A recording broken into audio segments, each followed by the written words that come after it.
देवराज सेव्यमान पावनाग्नि पंकजं व्यालयज्ञसूत्रमिन्दुशेखरं कृपाकरं नारदादि योगी वृन्द वन्दितं दिगंबरं काशिकापुराधिनाथ कालभैरवं भजे।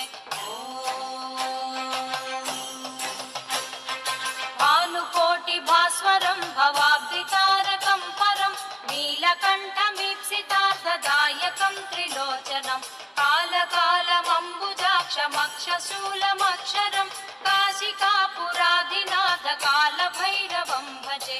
कालभैरवं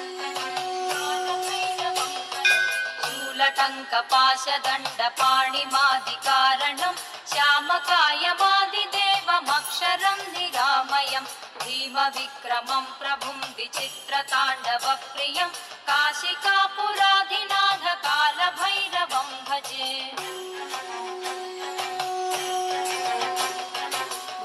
मुक्तिदायकं प्रशस्तचारुविग्रहं भक्तवत्सलं स्थिरं समस्तलोकविग्रहं निक्वणन्मनोज्ञहेमकिङ्किणीलसत्कटिं काशिकापुराधिनाथ कालभैरवं भजे।